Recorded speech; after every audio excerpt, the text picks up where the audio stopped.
Mwiriwe neza mwese.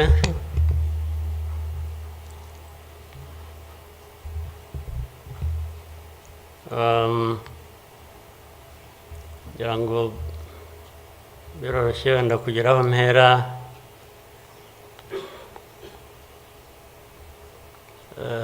Ndahera ku mateka Bizimana yatubwiye.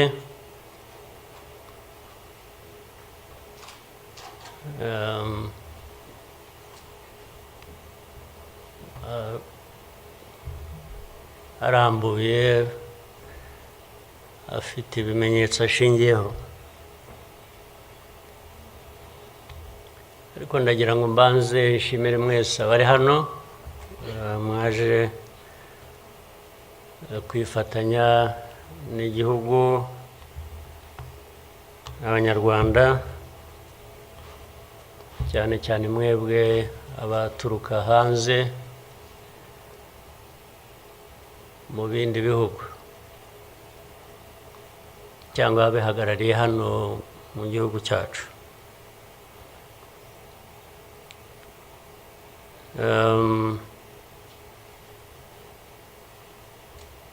Ndabashimira kuko kenshi ko dusigaye tubibona ko bisigaye biri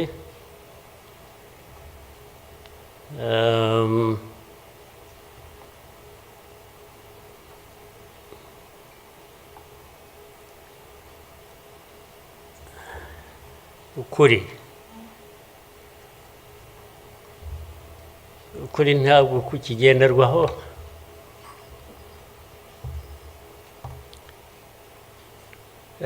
Ni nacyo gituma, ariko reka mvugane, hari umuntu w'inshuti yanjye wigeze kumbaza atari ko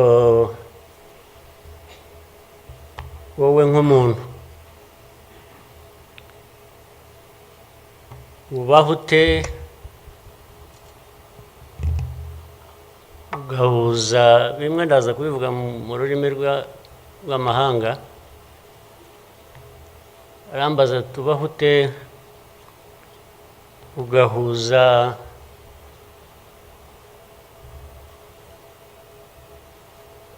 the dark past and the cruel present.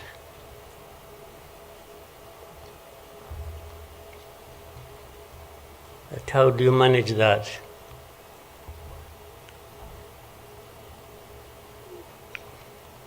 Ariko uko nabyumvaga ntabwo ari igihe yabazaga gusa, yabazaga u Rwanda. Uvuga ngo u Rwanda mubaho muti, with a very dark past and a very cruel present.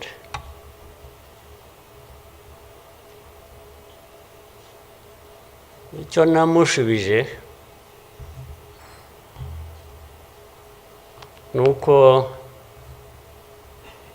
from the beginning we were under an illusion that the two were siblings and we had to deal with them as such. You have to deal with the cruel present, knowing that it is very, very much related to the dark past. They are inseparable. So for us, we have a choice to make.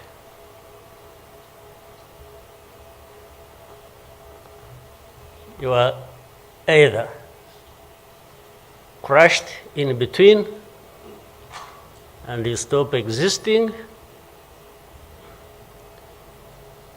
or you stand up and fight.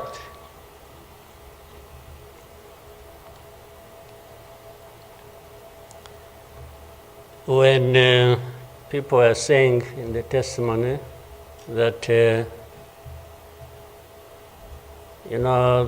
the hope they have and that what happened here 30-something years ago will never happen again.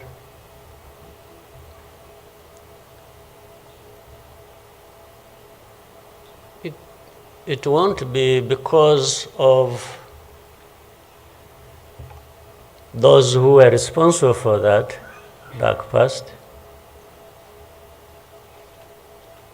Will not try again, or are not even trying now again. It will not happen again just because there will be people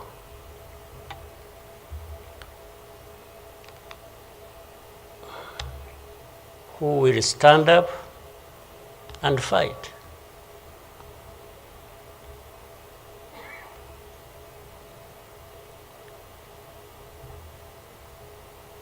It's not because there are fewer people who wish to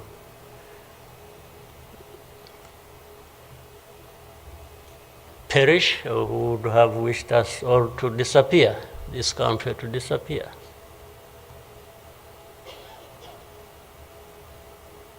But how can people accept that? How can people not stand up and fight? Because anyway, well, there is a risk you may die when you stand up to fight. But if you don't, it's a sure thing you are going to die.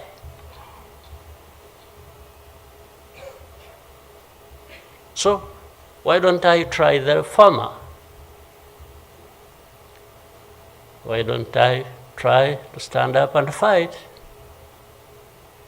with the chance that you might survive and live on your life as you want it, instead of giving up and you let people treat you as if for you to live,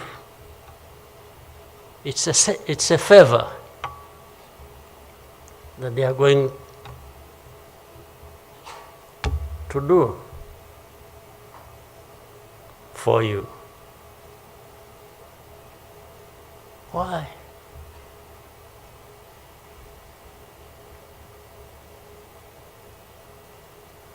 I've also had people come to me and warn me and say, President, you know you are too vocal, you say things that challenge these people who have the power in their hands and they're going to kill you.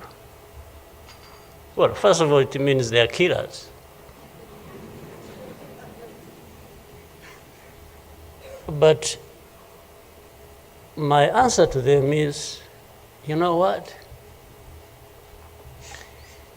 If I were to be there to just accept these things to happen, I don't think I would count myself as living anyway. It's like I would already be dead. To live a life of lies, of pretense,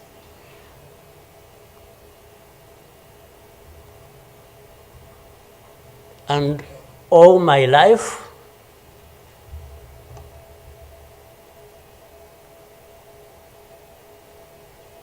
to to somebody else,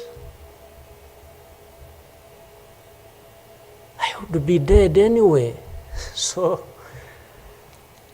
why don't I die fighting?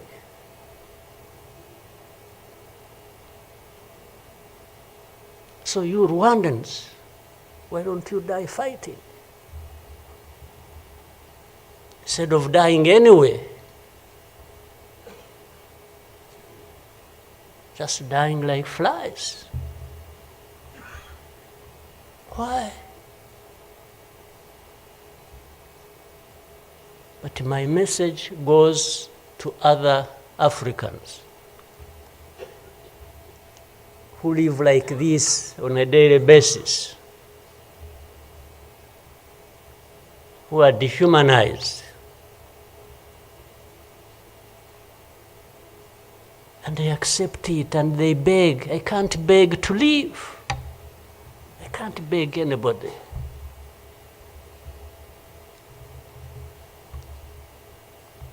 Who will fight? If I lose, I lose. But there is a chance. There is a chance, a significant chance, that if you stand up and fight, you will live. And you will have lived a dignified life that you deserve, that anybody else deserves. So these people who are there to the UN, they are there to these Western capitals, they are everywhere, they are just saying, Rwanda, this small country, this Rwanda. I mean, you see, when you are talking about Rwanda and ganging up together against Rwanda, you think it's some country that is, I don't know. Then when I remember the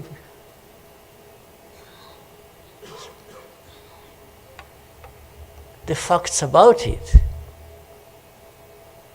I just imagine the world has gone amok.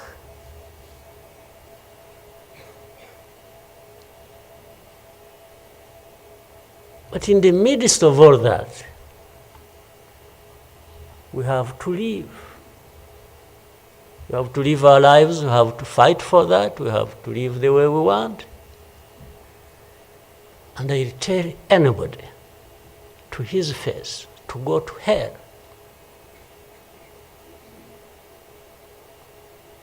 If anyone comes around and thinks they can, they come and say, hey, we're going to sanction you. To what? Go to hell. Just go to hell.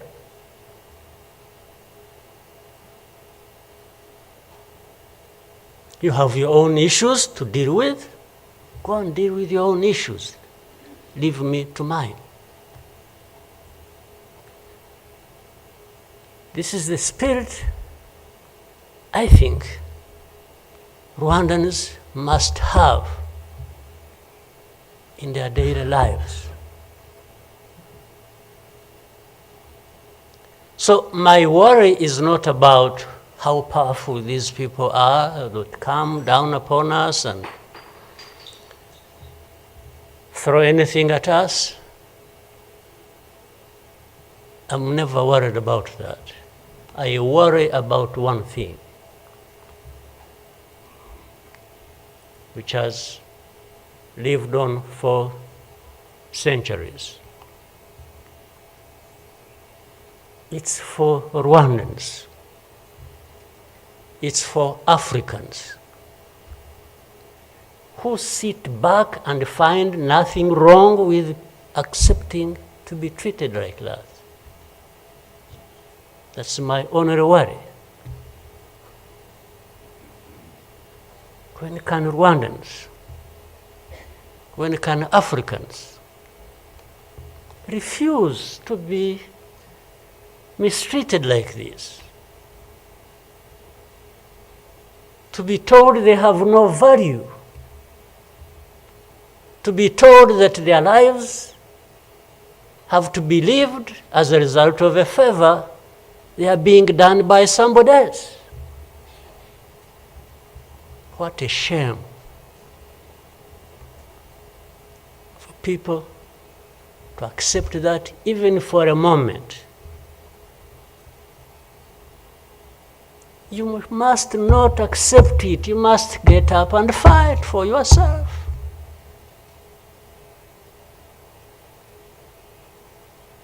And then you have fools leading countries and being used as puppets.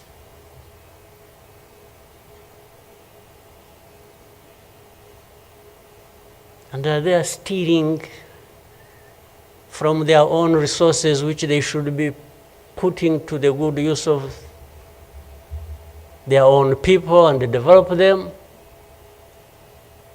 They just put everything to their own use, find billionaires in a sea of poverty, millions of people going hungry, and their leaders, billionaires, money that has been stolen from the resources of these people, and these are the ones received in Western capitals and praised, and when, Rwanda is being crucified literally at the UN, everywhere, these are the ones who show up and everybody is doing their bidding.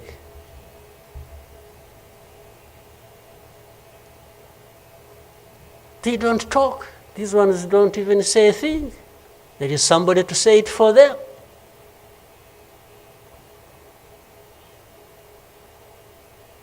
They don't say a thing. Even in meetings where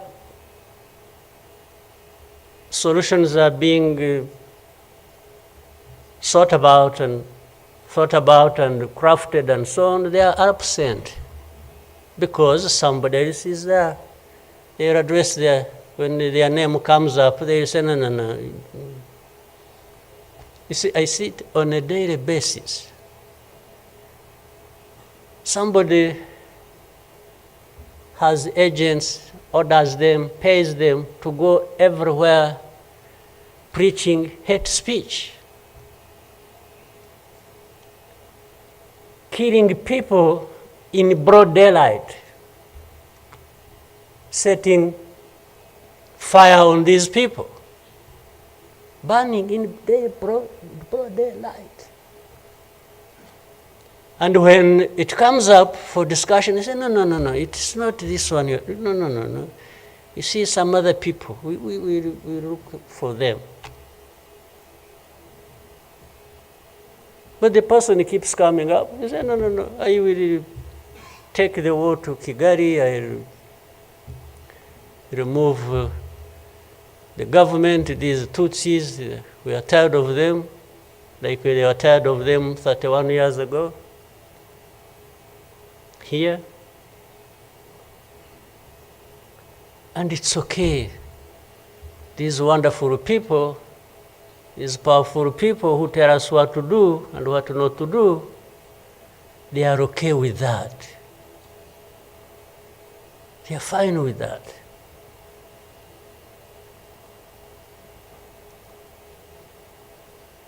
And they expect us to accept it also ourselves.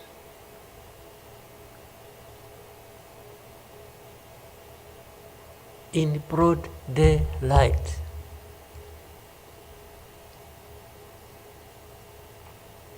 Hate speech, killings of people for their identity, uprooting them from their homes, and most of them are refugees here in this country. We have 125,000 people as refugees who have been living in camps, uprooted from their homes in Eastern Congo. And then these powerful, good people come here and pick 1, 2, 3, another day 5, if there are many, to go and settle them in those beautiful countries of theirs. And they leave the majority here. And if they expect us to be thankful that that's a huge gesture of generosity. First of all, they take them knowing that these are actually refugees from the neighboring country. They don't take them as Rwandans. They take them as refugees from Congo. Only that they are taking very few. They are not, I wish they could take all of them. Those who wish to go and resettle them. So the rest becomes my problem. So what they have to do is cleanse Eastern Congo of all these people, bring them to Rwanda, take to your countries those you want, few, very few, not even 0.1%, and the rest should remain Rwanda's problem. Because after all, these ones are Tutsis like Kagame. That's a simple conclusion. But ask yourselves, how did these people end up being across the border of Rwanda? Was it really done by Kagame? Was it done by Rwanda? No, for us, we are here lucky that we are alive, that we survived.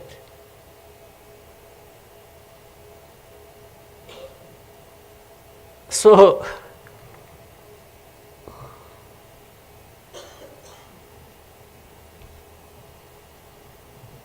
but as I say this,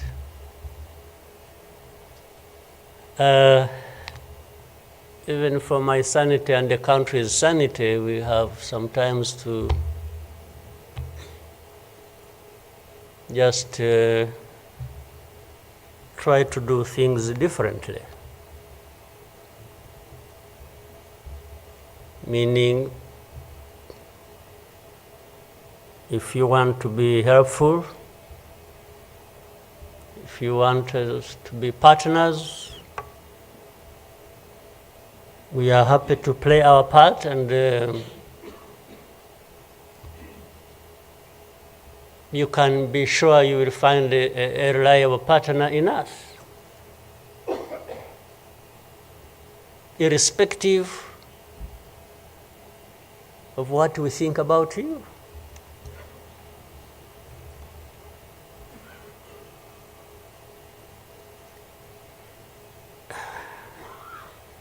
You know,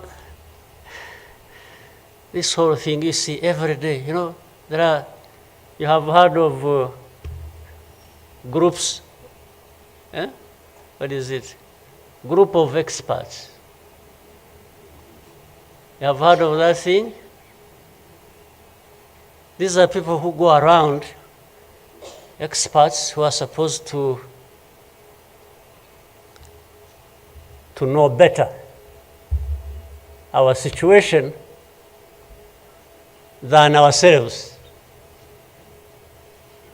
Can you imagine?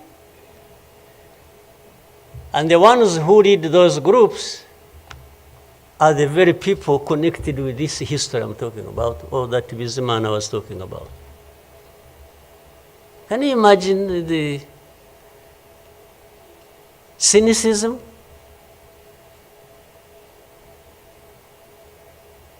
And this expert comes to me and asks me, you know, but this. So the whole thing about genocide, this ideology that has killed millions of people, has been turned into a problem of minerals. You know, it's okay. Let's imagine it's a problem of minerals now. Was it a problem of minerals in 1994? Which minerals were we fighting for here? Just imagine. Which minerals?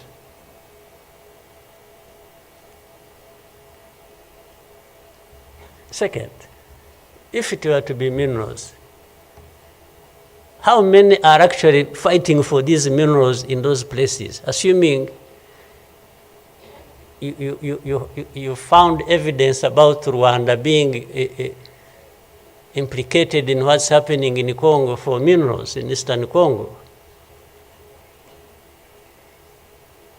Are you really saying it is just Rwanda? Why don't you be brave enough to say Rwanda is invading our territory we have created for ourselves and is encroaching on the minerals we are also encroaching on in Eastern Congo? Why don't you be brave enough to admit that? At least to say that.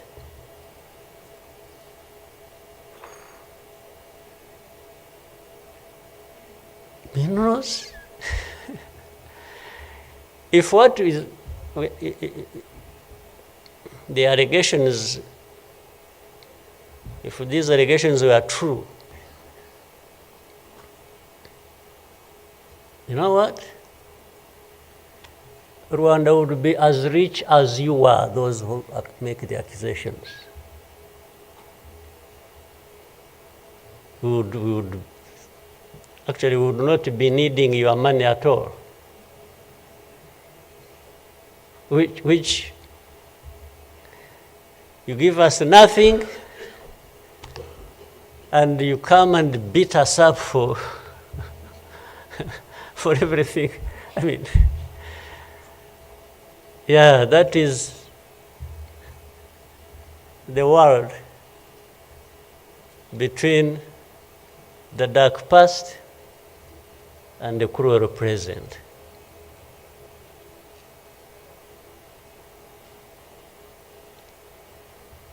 But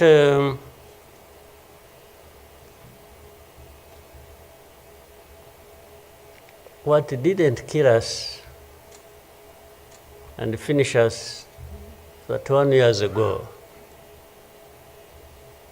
has hardened us,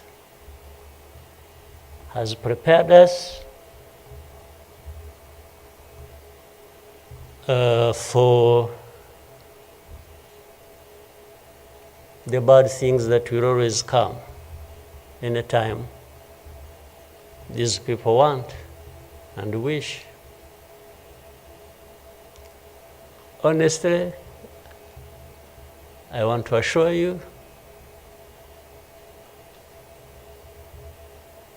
we will not die not fighting like last time. And fighting does not involve invading anybody's territory, does not involve going after something that is not ours. Fighting, I mean, is if you find us here and want to treat us the way you want that you have seen in the past, I just want to assure you, you will not succeed. You will not succeed. I think I beg all these Rwandans, we should be itching for a fight with anybody who wants to come here and turn things upside down. And I think there are many who are ready to join for that.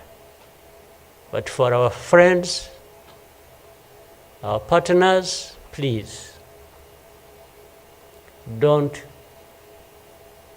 misunderstand us, don't mistreat us. We have had enough of it. Take it somewhere else. Take it somewhere else. You know, this Bizimana who was telling you this whole history, by the Bizimana, if you could compile that and distribute it to our friends and all of us. I actually want a copy of what you... But I think you should give our friends and others, they need to... Much as in the cruel present, facts don't matter, evidence doesn't matter, the truth doesn't matter. What matters is what pleases you on any day, and doesn't matter what facts about others. But and I was saying this because this man made another presentation another time that involved the same people he was talking about. And the next day, from embassies, people came to him, threatening him. Yeah. You know, they even, they're so foolishly brave to just, you know, they went to him. And I think another message went through Foreign Affairs. It's like this man who is saying this, and he was not saying it is not true, but he was saying no for daring to say it, even if it is the truth. Yes, they threatened him, and they even started threatening he will not get a visa to travel to some places, face to face, like that. Somebody from the embassy threatening our minister. Of course, I can't blame them that, given this history we have had, that from the embassy they even think they are above the minister. Yeah. He just come and say, you dare say this. He wasn't saying, this is contrary to the truth or evidence we have. Why did you present lies? No. He was just saying, whether lies or truth, you shouldn't have said it. That is the cruel present we live in, but we must confront it. And we will. We shall. No question about it. I've also told people that anyway, for us, we are in a sort of not bad position, because the worst has already happened to us. I don't think anything worse will happen, ever.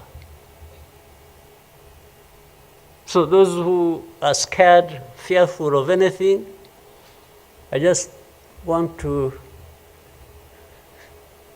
console you in some way, if you may, that actually the worst has already passed. When we lost the people during that time, the young man was giving a testimony about. Do you think anything like that would ever happen again? I don't think so.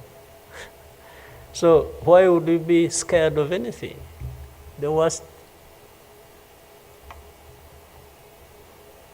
The hurricane came and we took cover and things, and it has passed.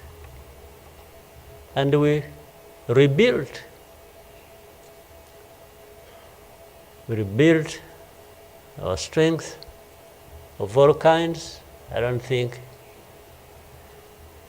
there is any other hurricane that will come and sweep across the country, destroying everything. I don't think so. So And this day always reminds us of some of the things that I ignored and the facts that remember the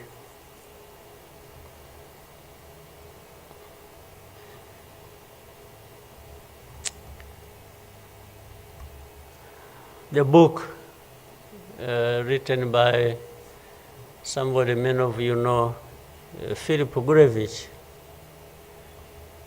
with a very long title.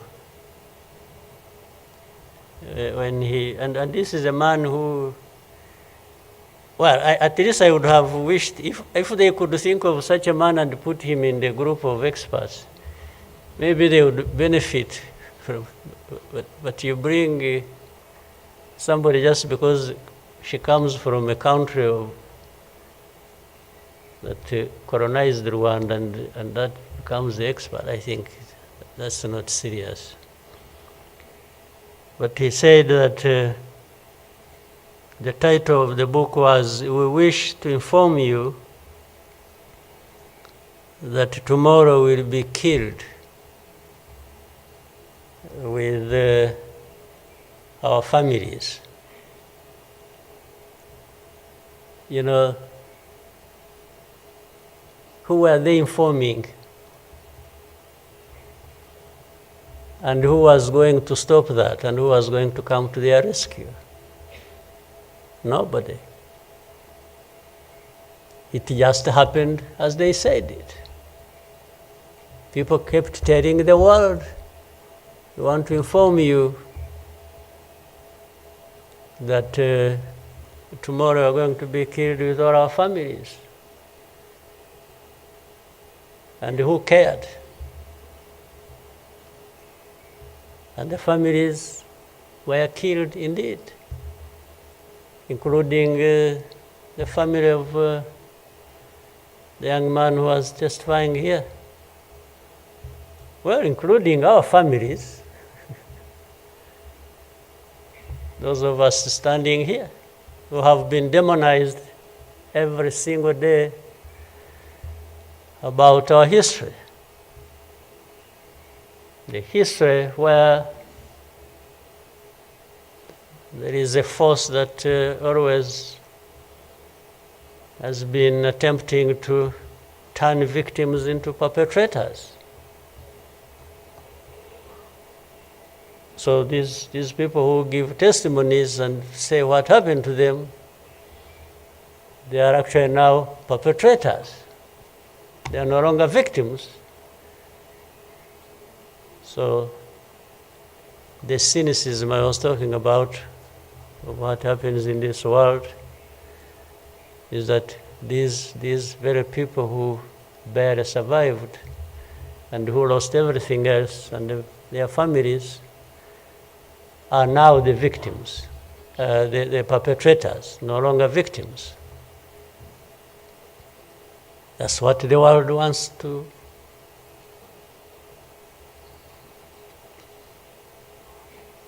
create about us.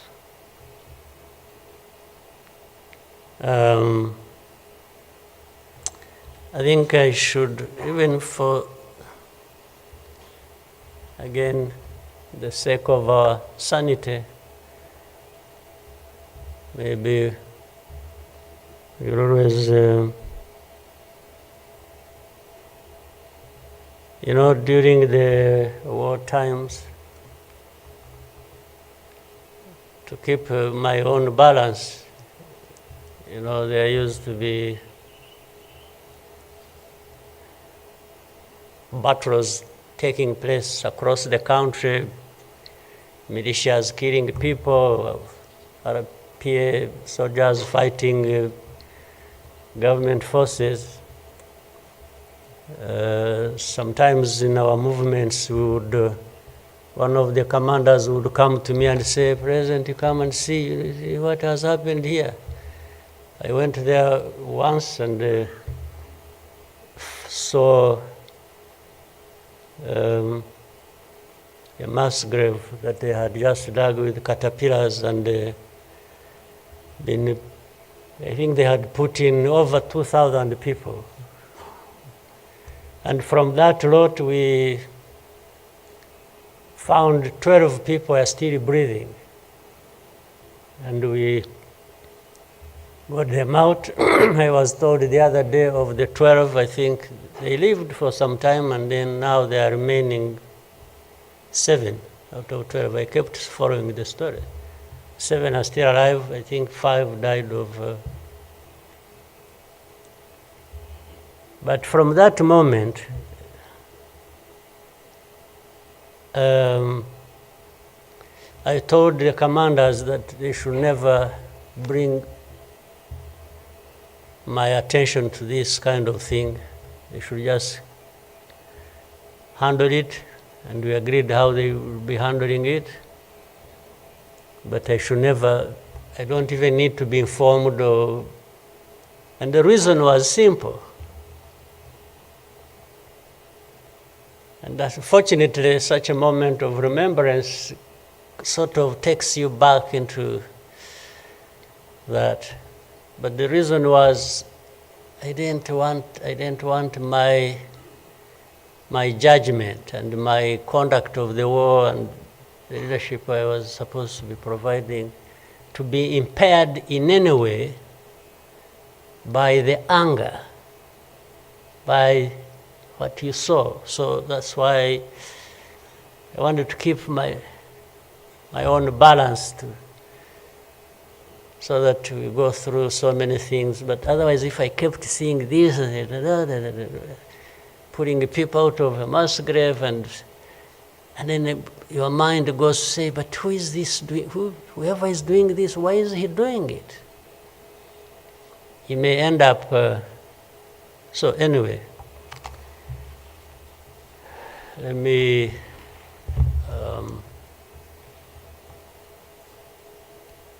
end here. There will always be another day, another year to commemorate our lost people. But for Rwandans, I beg you,